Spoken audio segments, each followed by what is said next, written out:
n'y a pas de deuxième chance, il n'y aura pas de retour en arrière. Donc c'est important de savoir qu'est-ce que tu vas faire avec ta vie. Et je voudrais partager ce soir sur réussir sa vie. Je pense que tous ici, tous ceux qui écoutent sur les réseaux sociaux, on a tous le même désir. C'est de réussir notre vie. Vous êtes venus de loin, beaucoup d'entre vous, étudier en Tunisie, chercher un diplôme, chercher une carrière, chercher la réussite pour votre vie. Et ce soir, Dieu veut nous faire réfléchir sur ce qu'est vraiment réussir sa vie. Alors, il y a ce que le monde dit, ce que le monde propose. Et je voudrais parler un petit peu d'abord sur la réussite selon le monde. Dans le monde, en tout cas dans mon pays, mais je pense que c'est universel, que beaucoup de gens pensent, de jeunes pensent que réussir sa vie, c'est avoir le maximum de plaisir, profiter au max. Pour d'autres, c'est accumuler, posséder, avoir le plus d'argent possible. Peut-être c'est ce que tu cherches. Pour d'autres, c'est acquérir de la célébrité, grimper, devenir quelqu'un d'important dans le monde, dans ton pays, d'être sous les feux des projecteurs, monter en grade. Alors on va réfléchir sur est-ce que ces trois choses, est-ce que c'est vraiment la réussite selon la parole de Dieu? Il y avait du temps de l'apôtre Paul une ville qui a donné naissance à une lettre, la ville de Corinthe. Et dans la ville de Corinthe, en fait, leur philosophie, c'était la vie est courte. Si tu veux réussir, profite de tous les plaisirs que la vie peut offrir. Et la ville de Corinthe était une ville connue pour son immoralité sexuelle, la prostitution. Leur religion principale, c'était l'épicurisme, c'est-à-dire le culte de la jouissance. Il y a assez de problèmes dans le monde, dans la vie, que tous les plaisirs que tu prends, légitimes ou pas, tu prends, tu jouis, et plus tu jouiras dans ta vie, plus ça te donnera le bonheur. Et il y avait un slogan que les Corinthiens disaient, c'est « Mangeons et buvons, car demain nous mourrons ». Et c'est vrai que si, quand tu vas aller dans la tombe, c'est tout fini, alors tu peux dire, ben oui, il faut que je profite un maximum, prendre tous les plaisirs que je peux grappiller, puisque tout va se terminer un jour pour moi. Mais l'apôtre Paul disait, oui, si les morts ne ressuscitent pas, oui, je comprends que votre projet de vie, ça soit faire la fête le plus possible. Vous savez, parfois je me promène dans les villes universitaires et je me rappelle un jour que j'étais à Bordeaux et on allait dans les rues et je voyais les cafés remplis de jeunes. Et je disais, c'est quoi? Ils disaient, c'est la soirée des étudiants. Les tarifs le jeudi soir, c'est moins cher. Tous les étudiants sortent. Ils font la fiesta. Ils font la fiesta. Et je disais, moi je croyais qu'ils étaient derrière leur bureau en train d'étudier. Mais non, ils étaient pour faire la teuf, faire la fête. Et beaucoup, les études, voilà, bon, ben, il faut en faire. Mais leur vie d'étudiant, c'est faire la teuf. S'amuser. Prendre le plus de plaisir possible. Et si dans ta vie, tu veux juste ça, engranger le plus de plaisir possible, il y a un problème. C'est que c'est pas mangeons et buvons car demain nous mourrons. C'est que toi et moi, tu ne vas pas mourir. Tu vas mourir un jour, mais après la vie, il y a une autre vie. C'est ce que l'Écriture déclare, que le moment arrive où tous les morts qui sont dans les tombes entendront un jour la voix du Fils de l'homme. Et il est dit qu'alors ils sortiront de leur tombe. Et ceux qui ont fait le bien se relèveront de la mort pour vivre. Et ceux qui ont fait le mal se relèveront pour être condamnés. Alors si tu as passé ta vie à faire la teuf, qu'est-ce qui va se passer le jour où tu vas ressusciter? Qu'est-ce qui va se passer dans la vie après ta vie? Cette vie-là sur cette terre, elle est courte, mais celle qui vient après celle-là, elle est éternelle. Elle est pour toujours. Alors si juste tu te préoccupes de jouir de la vie et que tu ne te préoccupes pas de la vie à venir, le jour où tu ressusciteras, tu t'apercevras, j'ai loupé ma vie. Parce qu'il est dit que ceux qui ressusciteront, qui ont fait le mal, qui ne pensaient pas à Dieu, qui ne pensaient pas à honorer leur Créateur, se relèveront pour être condamnés. La parole de Dieu dit encore que les êtres humains meurent une seule fois. Et ensuite, Dieu les juge. Après cette vie, tous ici présents, que tu le crois ou tu ne le crois pas, tous un jour, nous comparaîtrons devant Dieu pour rendre des comptes sur qu'est-ce qu'on a fait sur cette terre. Et si la seule chose que tu as faite, c'est les fiestas, et que tu n'as pas d'autre chose, qu'est-ce que tu auras à présenter devant Dieu?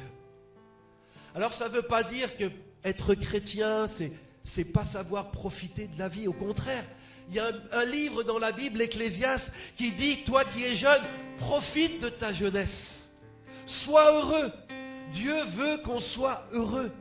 Mais le but de la vie n'est pas juste de faire la teuf, juste de s'amuser. L'Ecclésiaste dit, mais sois heureux, profite de la vie, mais sache que Dieu jugera tout ce que tu as fait.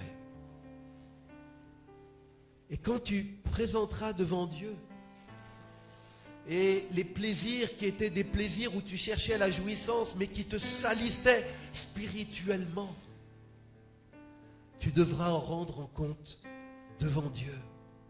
Dans le livre de l'Apocalypse, il nous est parlé au chapitre 20, verset 12. Ce verset, je le lis dans la traduction Parole de vie, il est dit, je vois les morts, ces gens qui voient dans le futur, je vois les morts, grands et petits, debout devant le siège royal, et des livres sont ouverts. Puis un autre livre est ouvert, c'est le livre de vie. Et les morts sont jugés selon ce qu'ils ont fait, comme c'est écrit dans les livres. Et verset 15, il est dit que si quelqu'un n'a pas son nom écrit dans le livre de vie, il est jeté dans le lac de feu. Si tu m'écoutes, mon ami, Dieu veut te rendre heureux.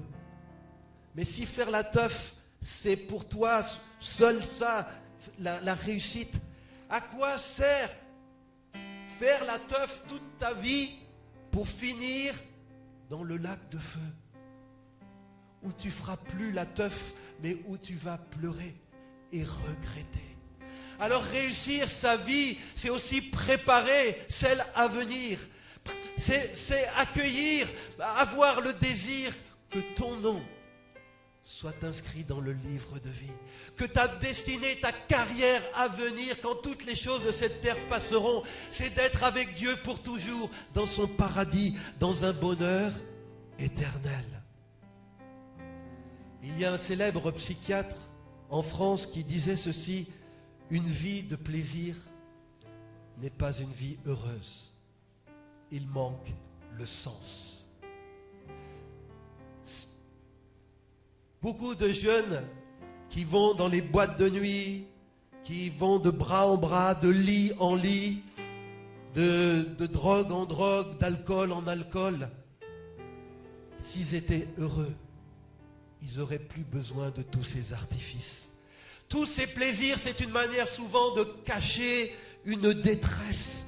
Parce qu'une vie de plaisir, ce n'est pas une vie qui peut combler un homme et une femme. Si tu veux le bonheur, le vrai bonheur, un bonheur qui ne dépend pas des circonstances, tu le trouveras en Dieu et en Jésus. Tu as besoin pour être heureux de comprendre. Il est dit qu'il y a deux choses importantes dans la vie d'un homme et d'une femme. Le jour où tu es né et le jour où tu as compris pourquoi tu es né. Est-ce que tu sais pourquoi tu es né? Est-ce que tu sais que quand tu as été façonné dans le ventre de ta mère, Dieu avait une destinée pour toi? Est-ce que tu as compris la mission pour laquelle tu as été façonné et envoyé dans ce monde? Être heureux, c'est le comprendre et c'est le réaliser. Pour d'autres, ce n'est pas la teuf, mais c'est l'argent.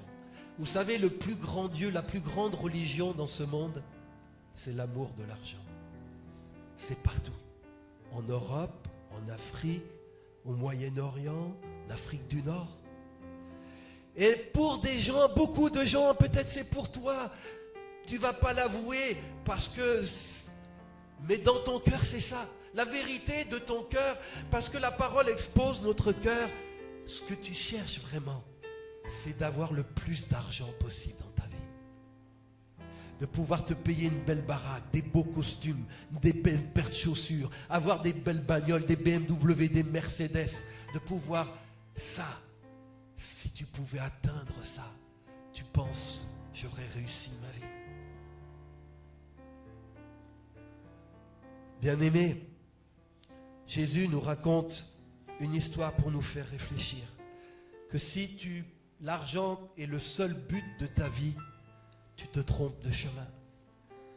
On le lit dans l'évangile de Luc, chapitre 12, à partir du verset 16. Jésus leur raconta une histoire. Un homme riche a des terres qui produisent une bonne récolte.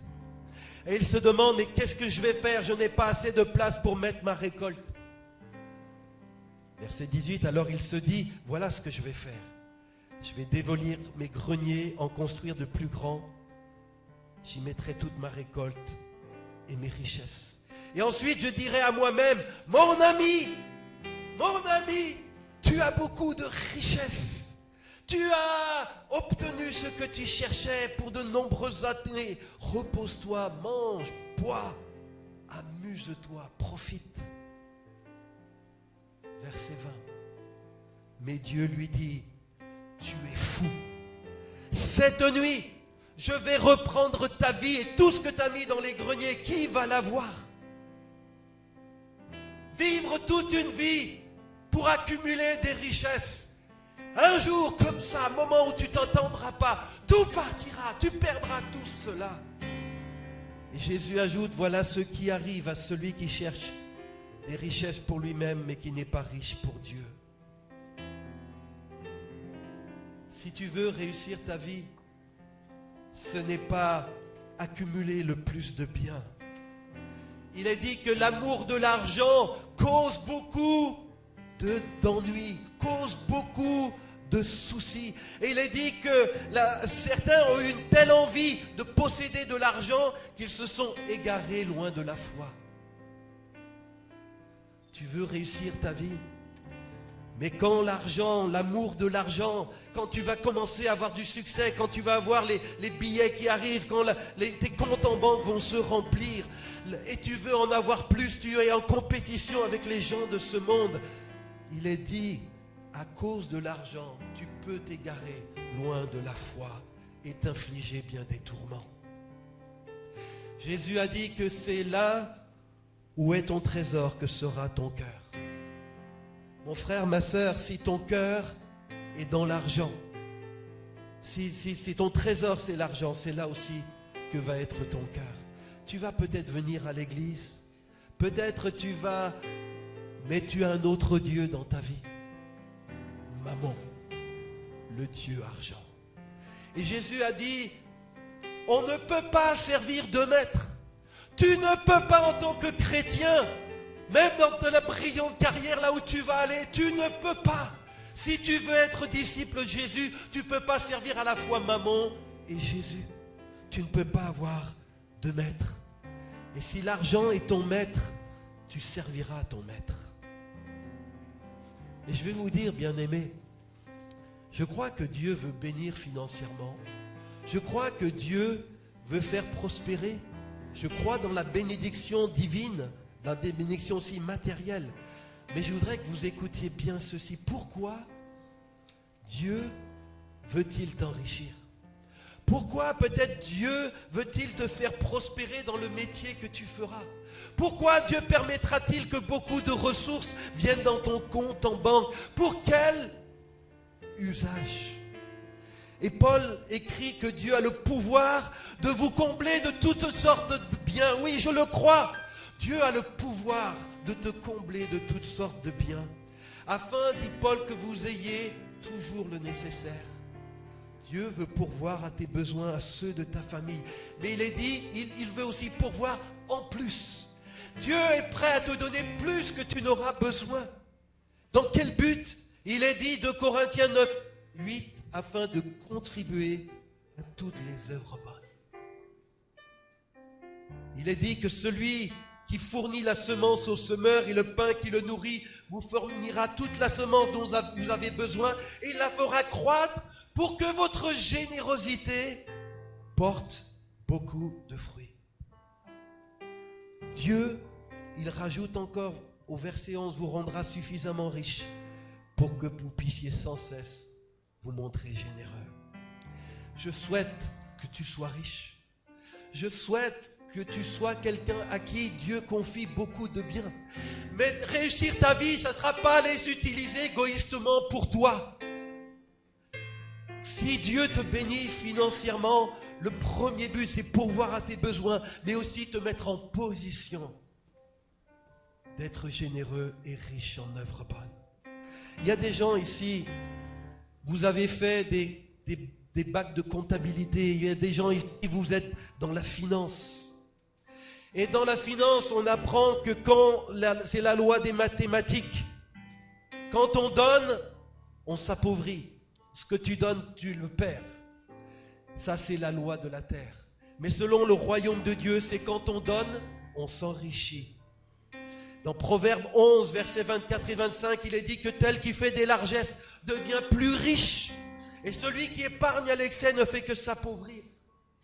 Que celui qui répand la bénédiction sera dans l'abondance et celui qui arrose sera lui-même arrosé. Et Jésus a dit, donnez aux autres et Dieu vous donnera. Dieu mesurera ses dons envers vous avec la mesure que vous utilisez pour les autres. Parfois, les riches sont très généreux avec la mesure de bonté qu'ils exercent envers eux, envers leur famille.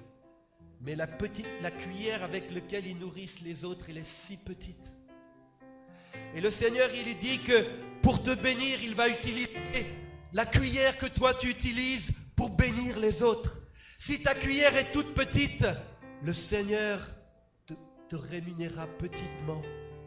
Mais si tu es un homme, une femme généreux, Dieu ouvrira les écluses des cieux pour toi et se montrera généreux avec toi.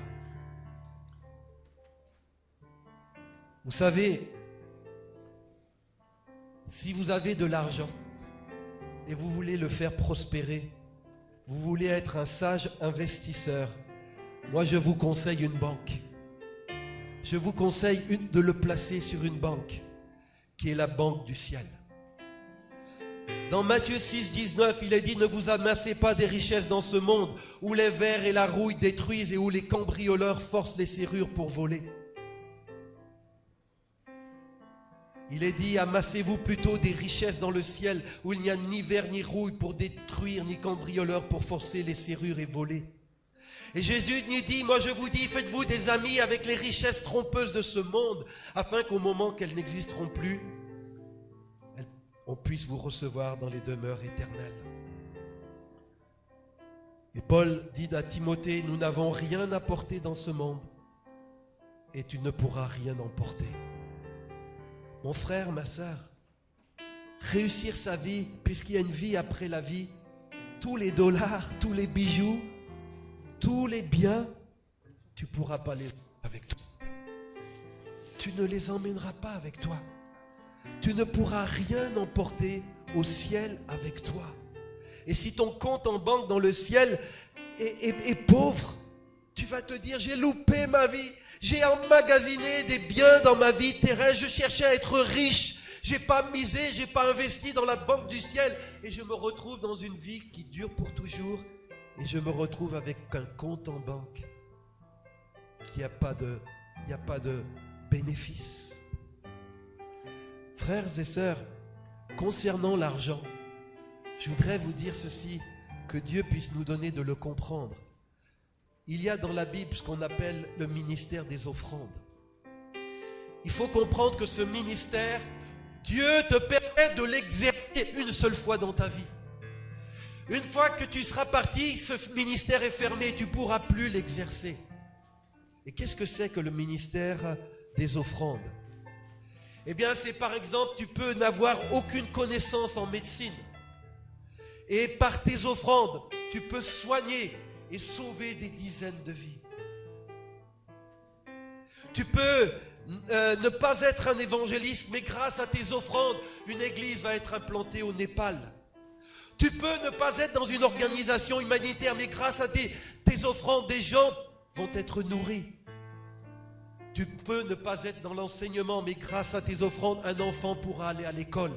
C'est quoi réussir sa vie? C'est manger tout le magot, c'est emmagasiner ton magot dans le trésor, ou c'est te faire avec des amis dans le ciel qui te recevront et qui disent, j'étais pauvre et tu m'as vêtu. J'étais affamé, tu m'as nourri. J'étais sans abri et tu m'as hébergé. Il y a beaucoup mieux à faire, frères et sœurs, dans ta vie, si tu veux la réussir, que de t'acheter une 5e paire de Nike. Il y a beaucoup mieux à faire que de t'acheter une énième robe ou d'ouvrir un énième compte épargne. Que Dieu, dans sa grâce, te montre que l'argent n'est pas un Dieu. L'argent est un moyen de t'enrichir dans la vie qui pourvoira à tes besoins. Tu peux aussi te faire plaisir, ce n'est pas interdit. Mais rappelle-toi que Dieu donne du rap avant toute chose pour que tu puisses te montrer généreux. Réussir sa vie, ce n'est pas juste le plaisir. Réussir sa vie, ce n'est pas juste devenir le plus riche, d'avoir le plus d'argent possible. Et aussi, le monde nous dit que réussir sa vie, c'est devenir quelqu'un d'important.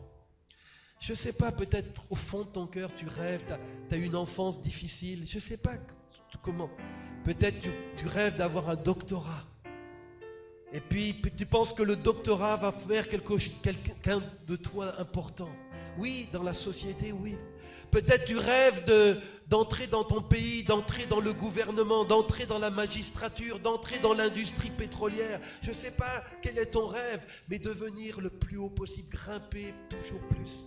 Et tu te bats et tu étudies dans ce désir de devenir quelqu'un d'important. Est-ce que la célébrité, est-ce que devenir célèbre, est-ce que c'est ça, réussir sa vie? Jésus,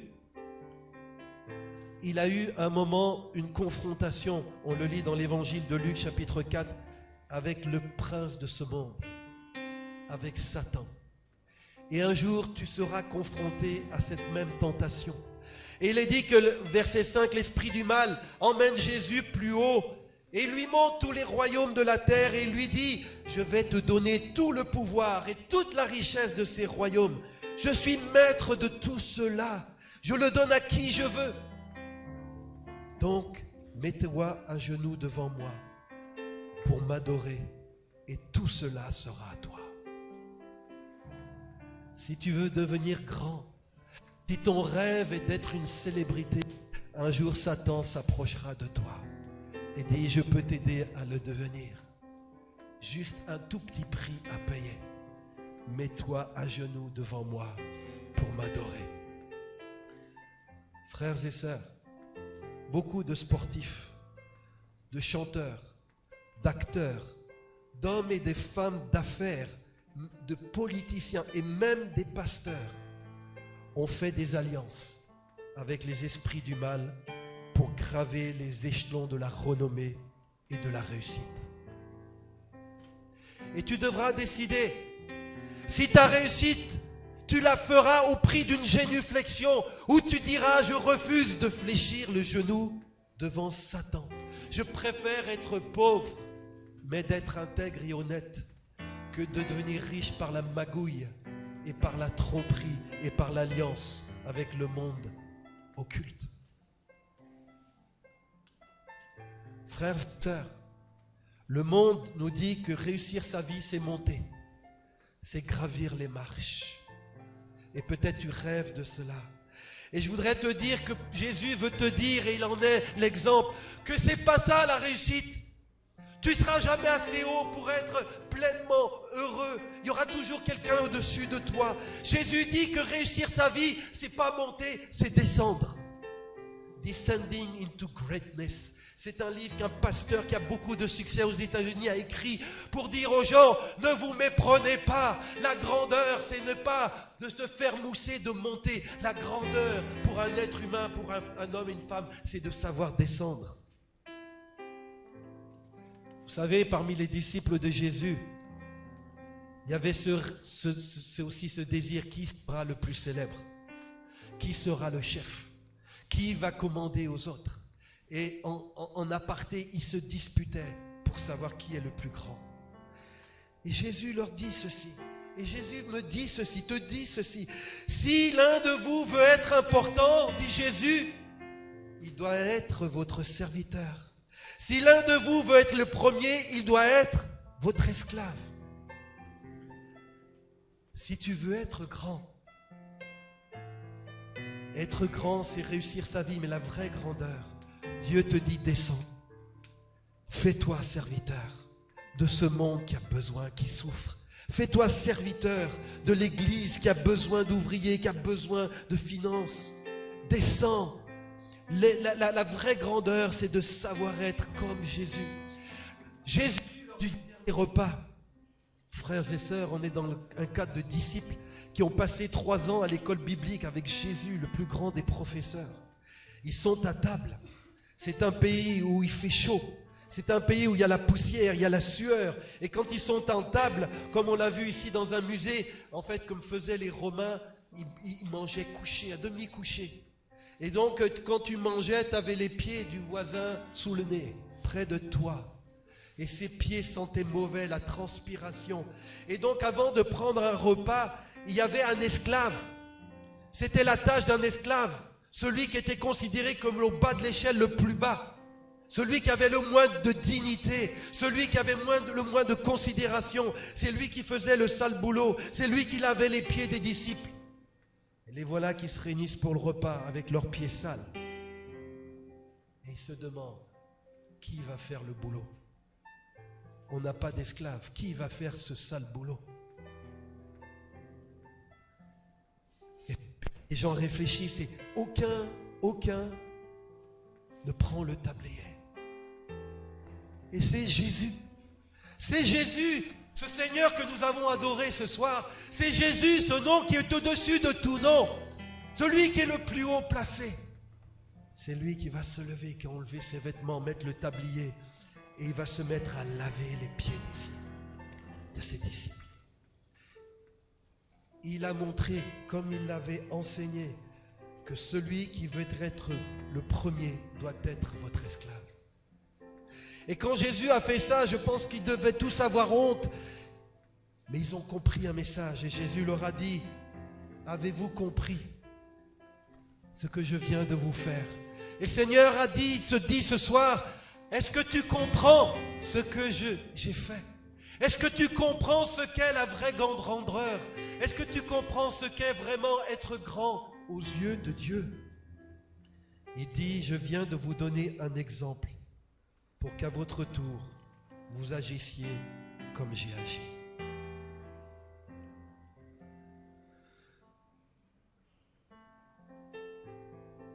Quand tu seras comme Jésus, même si d'autres montent dans l'échelle de ce monde, toi tu es en train de monter dans l'échelle de Dieu.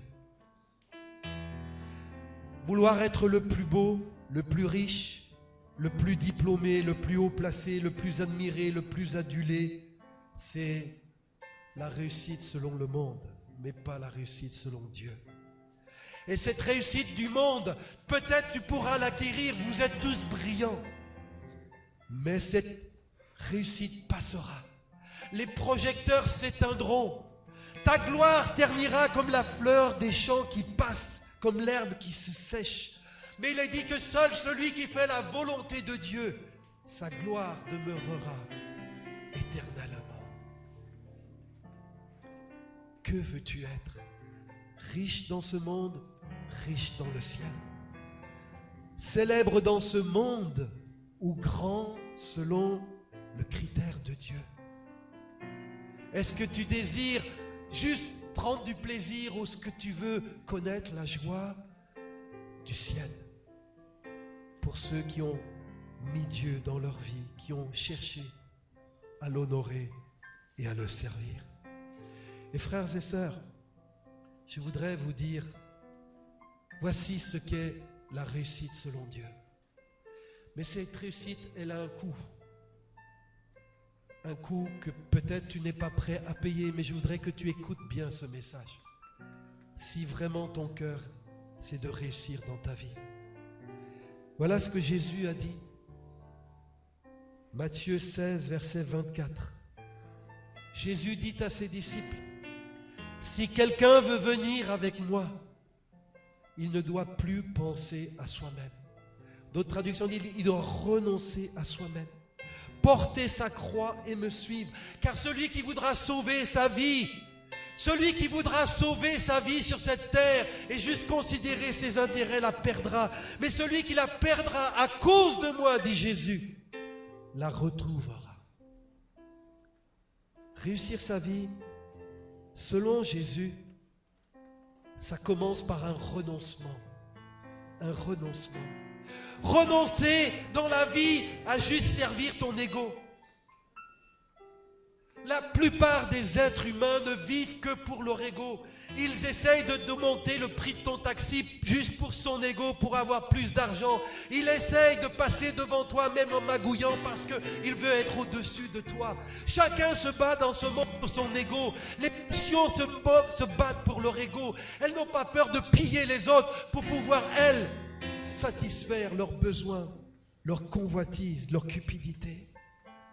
L'être humain naturellement est égoïste. Il vit pour sa pomme, il vit pour ses projets à lui personnels.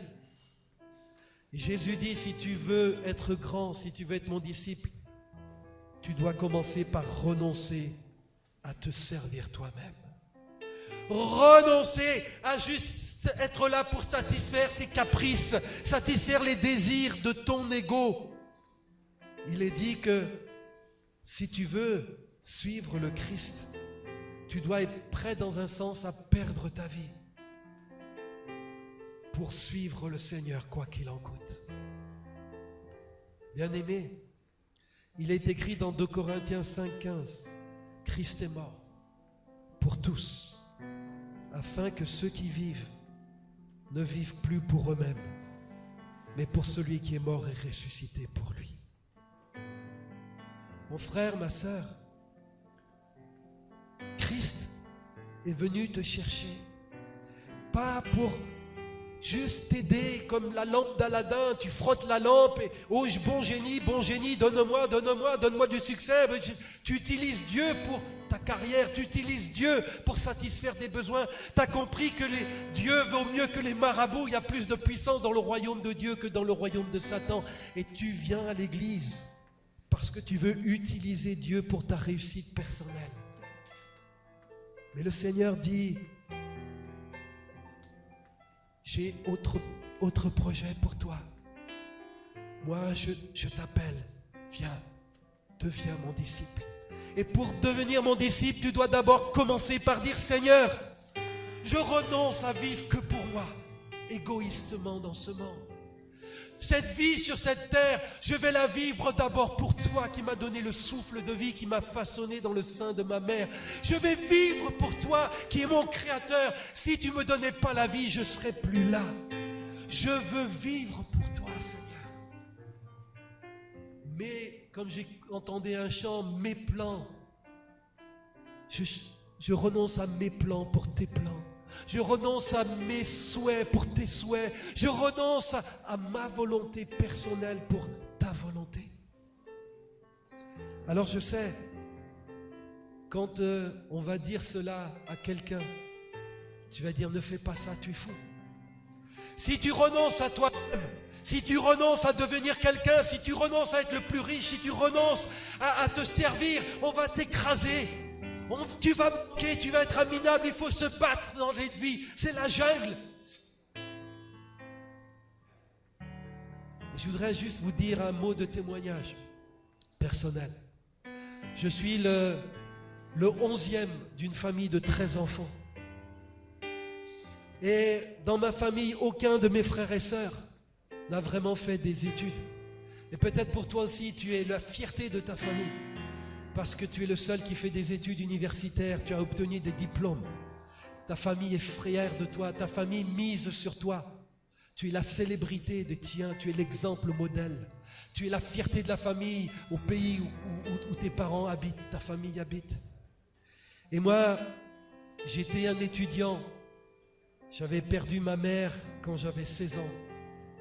Et je me suis mis à travailler de toutes mes forces pour sécher les larmes de mon papa, pour qui c'était si dur la séparation avec maman. Et j'ai travaillé, j'ai obtenu des notes, j'ai obtenu le bac avec mention très bien, à une époque où c'était difficile de décrocher cette mention. Et puis j'avais un rêve, j'avais un plan, j'avais fait le dessin, le plan pour ma vie. Je voulais être vétérinaire, parce qu'en France c'est un très bon métier, très bien rémunéré, bonne prestation, beaucoup d'honneur. J'aimais beaucoup les animaux, ça rattachait une passion à un métier. Et je me suis engagé dans ces études. Et puis un jour, Dieu a ouvert mes yeux. J'avais souvent vu des crucifix, mais sans jamais comprendre le lien avec ma vie. Et puis, je me sentais sale. Même si j'étais jeune homme de bonne famille, j'avais des choses qu'heureusement ma famille ne savait pas dans le secret. Dieu voit dans le secret. J'avais honte, je cherchais à être propre, je cherchais et je ne pouvais pas revenir en arrière. Et je me disais, mais qui peut me délivrer, qui peut me rendre propre? Quand on a un poids sur la conscience, cette conscience nous accuse, nous tourmente. Et un jour, on m'a expliqué, Jésus a été cloué sur la croix pour toi. C'est tes péchés, c'est ta honte, c'est ce mal que tu as fait qui te tourmente, il l'a pris sur lui. Il a pris la punition que tu méritais. Il a pris les coups pour que tu sois épargné. Et j'ai dit, Jésus, si tu l'as fait, libère-moi, pardonne-moi, que ton sang me purifie. Et le Seigneur l'a fait. Le Seigneur m'a sauvé. Le Seigneur m'a libéré. Le Seigneur a écrit mon nom dans le livre de vie. Il m'a accordé la vie éternelle. Il est dit qu'il n'y a plus aucune condamnation pour ceux qui sont en Jésus-Christ. J'étais un racheté, un enfant de Dieu né de nouveau. Et là j'ai dit, Seigneur, comme le dit ta parole, que il est dit, Christ est mort pour tous, afin que ceux qui vivent ne vivent plus pour eux-mêmes, mais pour celui qui est mort et ressuscité pour eux. Et Dieu m'a posé une question. Il m'a dit, Jean-François, je t'ai sauvé. Pour qui vas-tu vivre? Et là, j'ai compris. J'ai compris que j'avais mon rêve, j'avais mes ambitions, j'avais les ambitions de ma famille. Et il y avait quelqu'un qui disait, veux-tu être mon disciple? Si tu veux l'être, renonce à toi-même, à tes projets propres. Prends ta croix et suis-moi. J'ai dit, Seigneur, mais j'ai tellement étudié, bataillé pour en arriver là. Qu'est-ce que ma famille va penser, Seigneur? J'ai dit, ok, Seigneur, je choisis de t'obéir. Alors j'ai dit, Seigneur, je sentais l'appel au service de Dieu.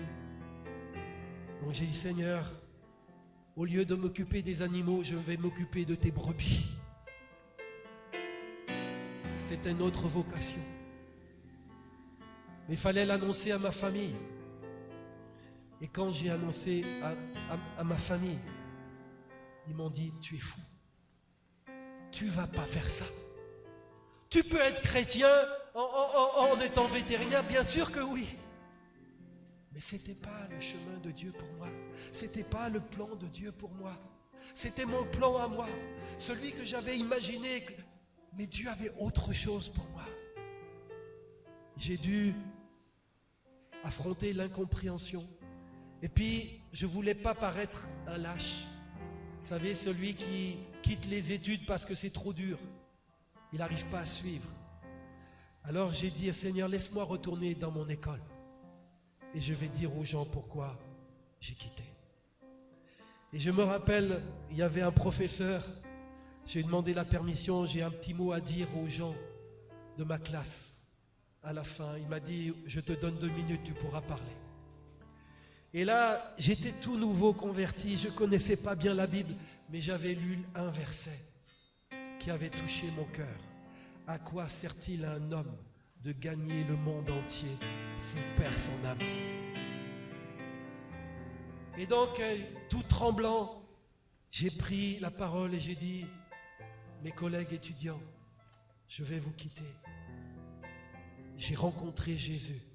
Il m'appelle à le suivre, à être son serviteur. Et là, j'ai vu des gens qui baissaient la tête, ils se retenaient de rigoler. D'autres qui étaient interloqués. Il a rencontré Jésus, qu'est-ce qu'il a fait? Il a fumé la fumette ou quoi? Et j'ai dit, je ne le fais pas mais parce que Dieu a un autre plan pour moi. Et je voudrais vous dire, à vous, chers élèves, je souhaite que vous réussissiez dans vos études. Mais j'aimerais vous dire, si tu réussis ton projet terrestre, à quoi sert-il de réussir ton projet terrestre si tu loupes le projet céleste? Et là, j'ai eu la joie, j'étais tout nouveau dans la foi. Quelques jours, peut-être 2-3 semaines. Et là, il y a un étudiant, Dieu a touché son cœur. Il est venu me voir et m'a dit, ce que tu as partagé m'a touché. Et j'ai pu le conduire au Seigneur. Et je suis allé me former. Et je peux vous dire, merci Seigneur de ne pas être vétérinaire. C'est un beau métier. Mais le choix que Dieu avait pour moi, il est bien meilleur. J'ai aucun regret. Suivre Dieu n'est pas facile. Dieu ne te demandera pas ici de quitter ta carrière. Peut-être à certains, oui, mais ce qui est important, c'est quand tu veux réussir ta vie, ne cherche plus ta volonté. Jésus nous a dit que la prière, c'est pas « Seigneur, que ma volonté soit faite. Seigneur, je veux réussir ce diplôme. Seigneur, je veux, Seigneur, je veux, Seigneur, je veux. » La prière dans notre Père, c'est « Notre Père qui es aux cieux, que ta volonté, pas ma volonté, ta volonté soit faite. Sur la terre, dans ma vie, comme au ciel. » Et bien aimé, si tu fais le choix que ta vie, elle est offerte à Dieu, consacrée à Dieu, que dans ta vie, le but premier que tu vas chercher, c'est le royaume de Dieu et sa justice. Tu ne seras pas un loser. Ta famille ne verra pas en toi un loser parce qu'il est écrit, et Jésus n'est pas un homme pour mentir. Matthieu 6, 33, cherchez d'abord le royaume de Dieu et ce que Dieu demande, et il vous donnera tout le reste. Toi, tu as peur, tu t'accroches, tu as peur que si tu n'y arriveras pas. Non, cherche d'abord. Et souvent ce verset, cherchez d'abord le royaume de Dieu et sa justice, on l'apprend à l'école du dimanche, on l'a appris tout petit et on ne comprend pas trop ce que ça veut dire. Et un jour j'ai lu cette traduction qui disait ceci: cherchez d'abord à mener la vie juste que Dieu vous demande. Cherchez d'abord la justice de Dieu, c'est cherche d'abord à mener, fais de ça l'objectif, le but de ta vie. Quand on te demande c'est quoi ton but, c'est se chercher d'abord à mener la vie juste que Dieu t'appelle à mener. Et il te fait une promesse que si tu le fais, que si c'est ton projet de vie, c'est là où ton cœur veut t'emmener, tout le reste, c'est Dieu qui te le donnera. Tu n'auras pas besoin de t'agenouiller devant Satan. Tu n'auras pas besoin de compromission. Tu n'auras pas besoin de piston. Parce que Dieu a tout pouvoir. Tout pouvoir m'a été donné, Jésus a dit, dans les cieux et sur la terre. Et il est celui qui ouvre et personne ne peut fermer. Il est celui qui ferme et personne ne peut ouvrir. Frères et sœurs, vous qui avez écouté ce message, réfléchissez. C'est quoi vraiment réussir sa vie? Je prie qu'aucun de vous ne puisse, si je pense on se reverra, mais si on devait se revoir au ciel, que je ne regarde pas et je dis, il y en a un qui manque. Il a été tellement brillant, il a tellement réussi, mais il n'est pas au ciel, il n'est pas là. Est-ce qu'il aura réussi sa vie? Non. Juste pour 40, 60 ans, 80 ans, 100 ans, et c'est fini. Cette réussite-là, le diable veut te la vendre, le monde veut te la vendre en disant c'est ça l'important. Mais Dieu nous dit, sa parole nous dit, le but de votre vie, il est en haut et non sur la terre. Si on peut l'afficher, donc parole de vie, Colossiens 3.2. Colossiens 3.2. Le but de votre vie est en haut et non sur la terre. Ce soir, je voudrais faire un appel. Un appel de la part de Dieu. Je ne sais pas dans ton parcours spirituel où tu en es. Je ne sais pas dans les projets que tu as pour ta vie où tu en es. Mais je voudrais te dire, ce soir, tu peux choisir la vie, la vraie, celle qui est en haut, celle que Dieu te propose en Jésus-Christ. Es-tu prêt à renoncer à toi-même? Es-tu prêt à renoncer à tes projets propres pour vivre pour celui qui est mort et ressuscité pour toi? Lui, il est allé au bout, il ne peut pas donner plus que ce qu'il a fait. Est-ce que tu es prêt à vivre pour lui? C'est ce que Dieu nous appelle à faire.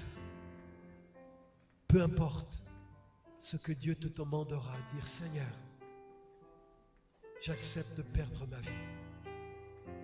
J'accepte de renoncer à mes choses qui ne sont pas ta volonté.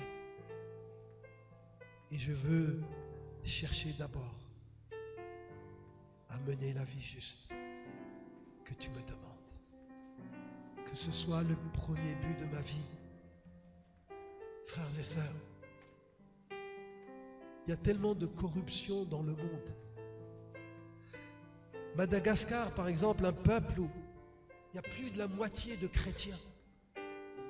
Et on voit un pays gangréné par la corruption. On demande, mais comment se fait-il qu'avec tant de chrétiens, ce pays soit toujours si pauvre, c'est les riches qui amassent. Et les gens me disent, il y a un proverbe en malgache. Ce proverbe dit ceci: chrétien le dimanche, voleur le lundi.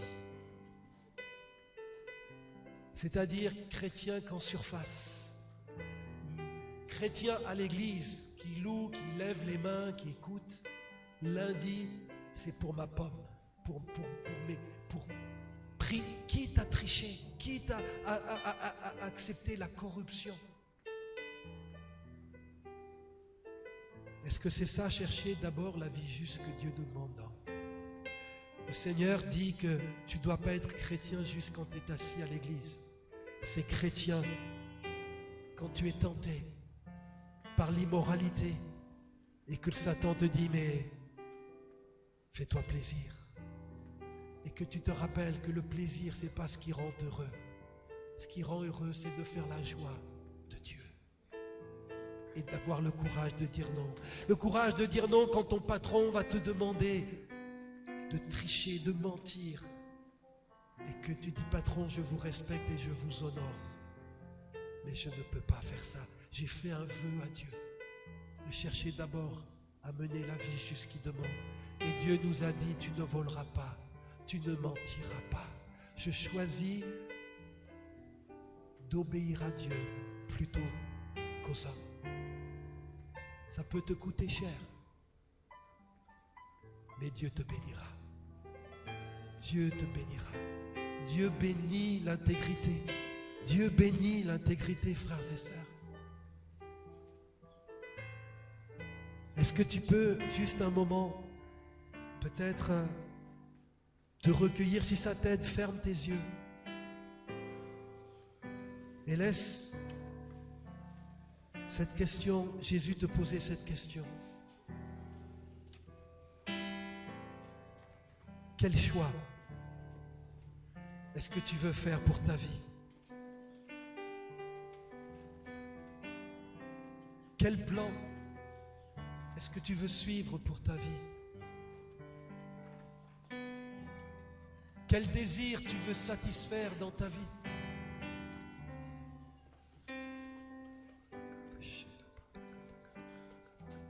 Et ce soir, sans mentir, parce que c'est devant Dieu, on est dans sa présence. Et il est dit que quand on fait un vœu à Dieu, il faut peser la dépense, il faut être sincère, il faut être vrai. Mais aussi Dieu est prêt à nous aider à tenir nos vœux. Si ce soir, tu as compris que la réussite, c'est pas ce que le monde veut te vendre. La réussite, c'est pas ce que Satan veut te proposer. Regarde tous les royaumes de cette terre. Regarde, je te les donnerai. Juste triche un peu. Fais une infidélité à ton Dieu, je te le donnerai.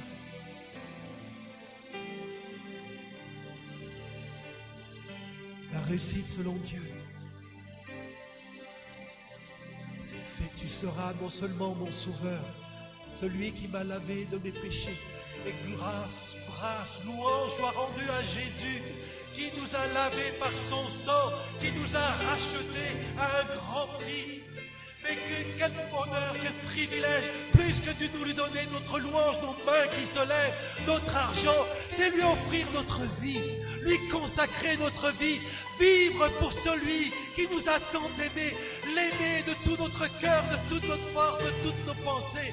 C'est à cela que Dieu appelle les chrétiens, les croyants.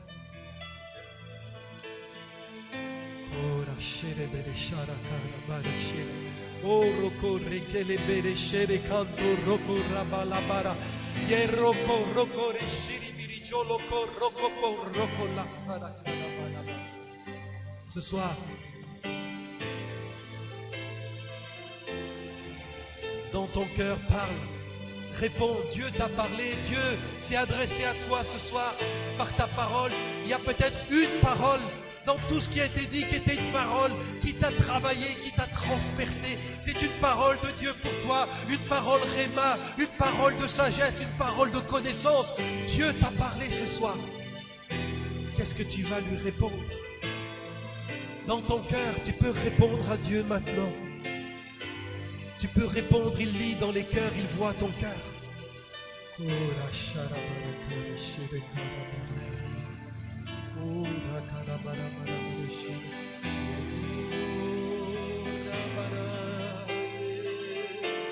oh,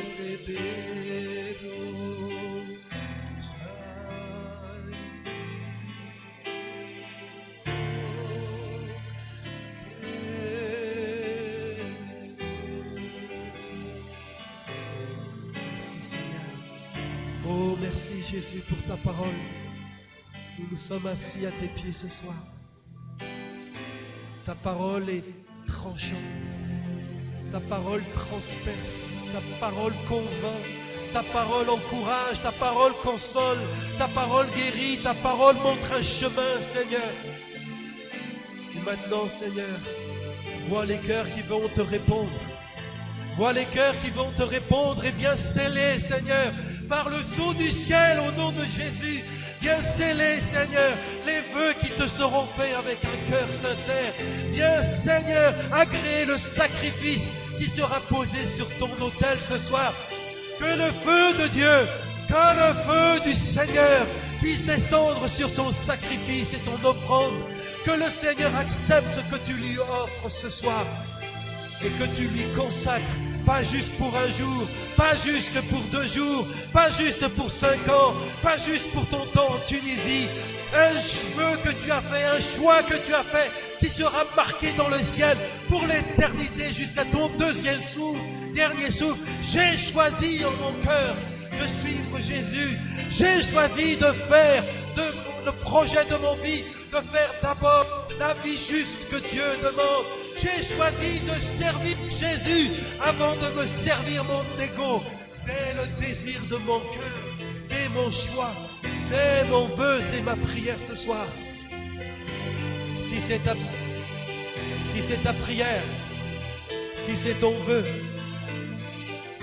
ne le fais pas parce que je le demande. Fais devant Dieu, qu'on ne puisse pas se regarder les uns les autres, mais c'est devant Dieu que tu dis. Si tu veux donner ta vie à Dieu, si tu veux la consacrer, ton avenir, tes plans, tes projets, qu'il n'y ait rien qui soit pas consacré à Dieu dans ta vie, juste sur les chaînes des chevaux, qu'il soit marqué sainteté à l'éternel, que dans ta vie, ton argent, ta sexualité, dans tes diplômes, dans ton parcours, tout sera consacré à celui qui a tout donné pour toi. Si tu veux tout lui donner en retour, je t'invite maintenant, lève-toi à ta place. Lève-toi à ta place. En te levant, tu dis à Dieu, je te donne tout. Seigneur, je mets tout sur ton autel. Seigneur, je me consacre à toi ce soir. Lève-toi devant Dieu. Lève-toi dans sa présence. Seigneur, reçois, Seigneur, ces vies qui se consacrent à toi ce soir. Bénis-les, garde-les, Seigneur. Touche-les, Seigneur, que ta grâce, Seigneur, ton Esprit Saint les touche. Tu les marques de ton sceau. Que ce que tu as mis dans leur cœur ce soir restera gravé à toujours. Au moment de l'épreuve, au moment de la tentation, qu'ils resteront fidèles par ta grâce aux vœux qui te font ce soir. Au nom de Jésus, béni sois-tu, Seigneur. On va louer le Seigneur.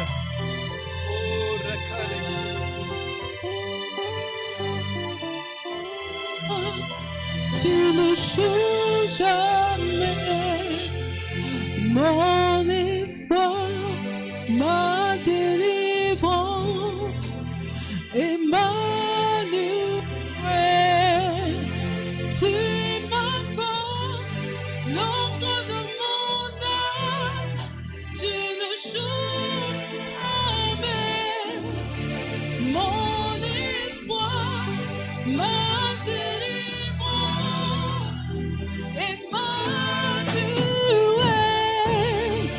tu es ma force, l'ombre de mon âme, tu ne changes jamais mon espoir, ma délivrance, Emmanuel.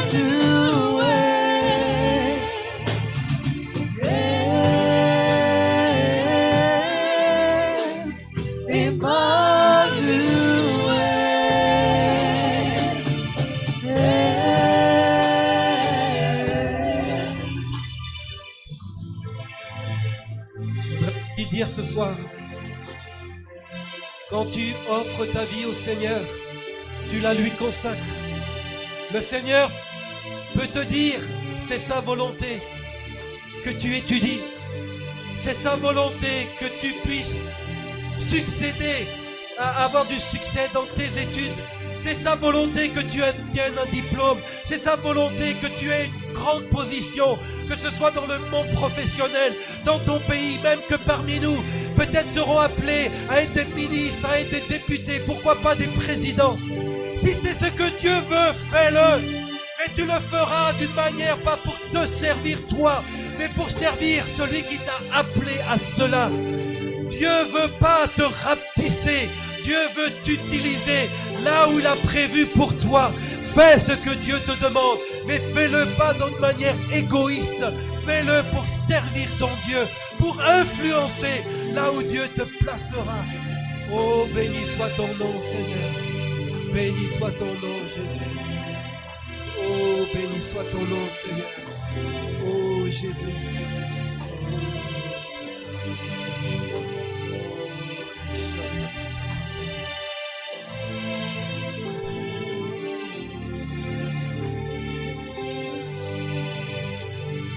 Et je voudrais dire un dernier mot avant qu'on puisse terminer avec un mot d'accueil et aussi peut-être un chant de louange pour dimanche. Le message que Dieu m'a mis sur le cœur, c'est comment avoir une vie remplie du Saint-Esprit. Parce que ce qu'à toi, en tant que disciple, quand tu veux faire la volonté de Dieu, tu ne peux pas l'accomplir par tes propres forces. La volonté de Dieu s'accomplit par l'Esprit de Dieu. Vous savez, il y avait ce passage qui m'a vraiment travaillé. Quand Jérusalem, le temple avait été détruit, le pays de Juda a été ravagé. Et puis Dieu ramène les captifs et il amène parmi eux Zorobabel. Il a pour mission de rebâtir le temple, il a pour mission de rebâtir les murailles de Jérusalem. Et il est devant un tas de décombres, de destruction, de désolation. Et il se dit, j'y arriverai jamais. Cette mission, j'y arriverai jamais. Ce à quoi Dieu t'appelle, tu penses que j'y arriverai jamais. Et voici que Dieu donne une parole par le prophète Zacharie. Et il dit ceci, Zacharie, que vois-tu? Et Zacharie dit, je vois un chandelier avec de l'huile. Et il y a 2 oliviers à droite et à gauche.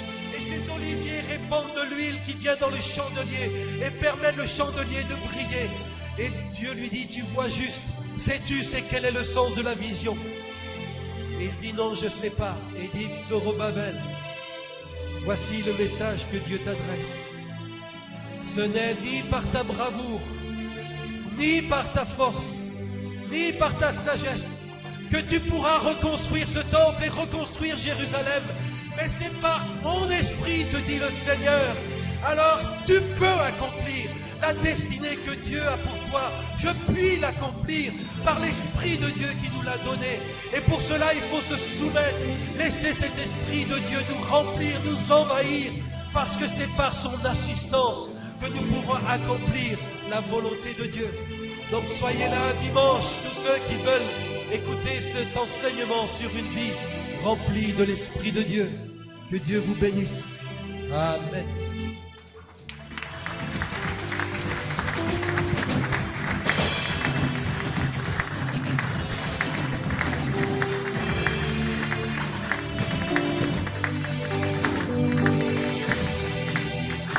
Tu ne changes jamais. Mon espoir, ma délivrance, Emmanuel, tu es ma force, l'ombre de mon âme, tu ne changes jamais. Mon espoir, ma délivrance, Emmanuel.